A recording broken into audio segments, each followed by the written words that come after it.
This is a Sports Catastrophe production.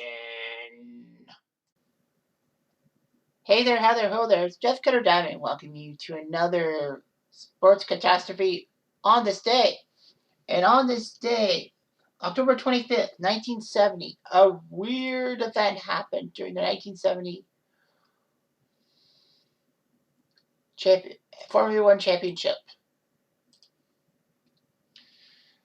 The winner of the 1970 F1 Championship actually was dead by the end of the season. It was like, huh? Weird. But anyway, this was because of an accident in Italy involving this man in the number 15, who was a German-born racing driver who actually competed as an Austrian by the name of Karl Jochen Rindt. So anyway, he was born in Germany to an Austrian mother and a German father, but he drove under an Austrian license, probably because of the whole Second World War thing. Well, his parents did die in a bombing raid in Hamburg, and he was raised by his grandparents in Austria.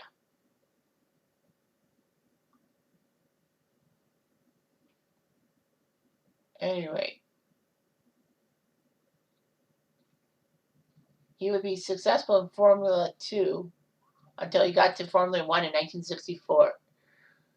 He debuted at his home race and actually couldn't finish. In 65, he was a permanent driver with Cooper, paired with Bruce McLaren, the man from McLaren Motors.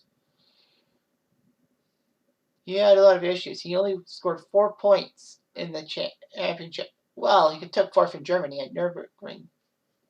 In 1966, Cooper changed their weight, and he actually ended up getting on the podium 3 times. And took 3rd place in the championship. Unfortunately, Rindt would actually only finish the Belgian and Italian Grand Prix in 67 and didn't do so well. Rindt actually got offers from every team and moved to Brabham. Rindt ended up taking 3rd place in the season opener behind Jim Clark and Graham Hill. Jim Clark's South African Grand Prix was the last time he raced. He actually died 3 months later at a Formula 2 race in Hockenheim. Rindt was deeply affected by his death. He ended up taking a podium at the German Grand Prix at Nürburgring, taking bronze.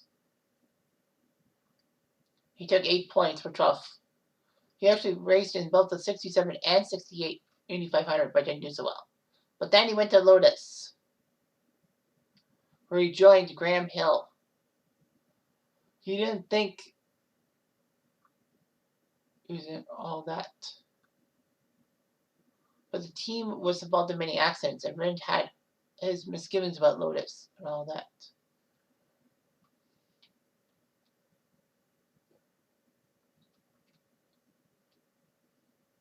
Anyway, it was very close and all that. Rindt finally won the race at Watkins Glen. But in 1970, Graham Hill left the team to drive for Rob Walker's franchise, and Rindt was joined by John Miles. So that's when the season came through and all that.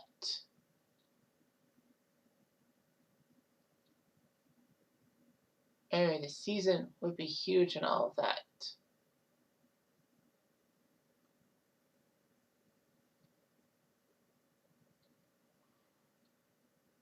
Anyway, so Jochen Rindt won the race, won Monaco over Jack Brabham, but Belgium would be problems, all that.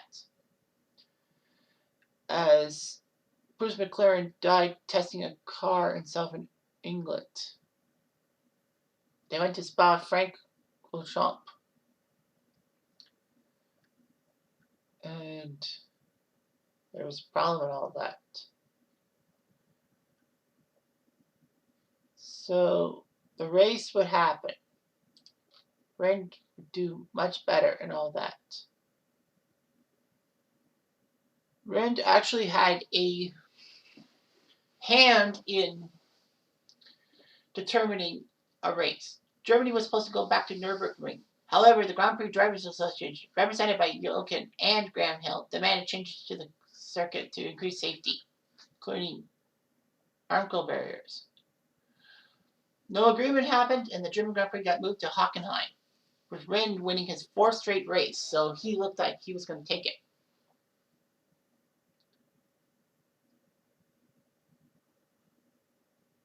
After that fourth straight race, all he needed to do was secure at the Austrian Grand Prix.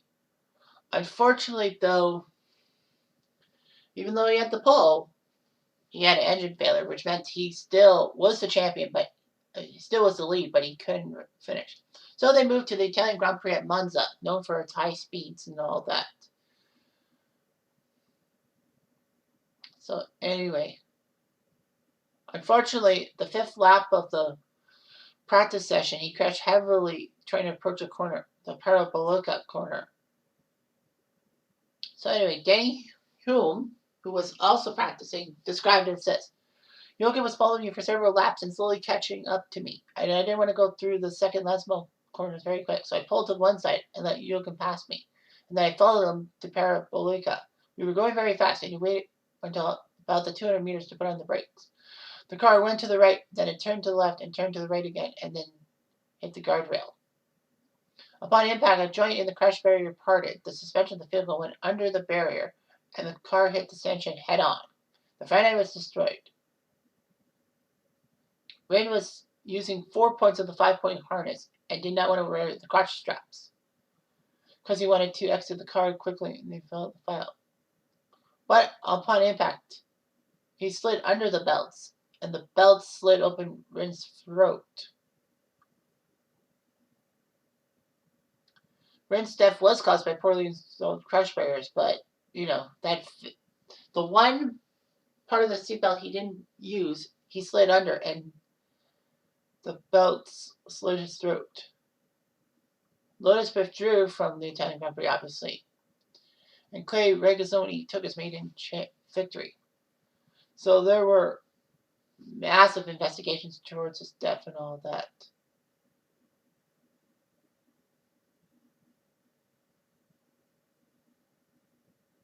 Anyway, the car has that faithful Lotus 72 that Rindt was in, has been in a garage near Milan since 1993. So he was buried. He won 5 of the 10 races in the 1970 Grand Prix. He still had the substantial lead. Although Jackie Ickx of Belgium was close. He was coming in close, winning the next race in Canada. He needed to win the last 2 remaining races to win the title. At the US Grand Prix, Emerson Fittipaldi, who was the replacement of Rindt, took it. Ickx would take 4th, meaning that Jochen Rindt is now the only race champion of any racing competition to win it posthumously. So anyway, it was just amazing all that. It was just amazing what he could have done. I mean, that accident really ruined him. But he still won the 1970 championship. That was just creepy and all that. So yeah. So on this day, October 25th, 1970, the F1 season ended, and Jochen Rindt, despite dying in Italy, still won the F1 championship, and is the only driver in any of the major circuits to die. And then all of a sudden, he still was world champion. He was still a champion. He'll be a champion forevermore. Anyway, I'm Jeff Diamond.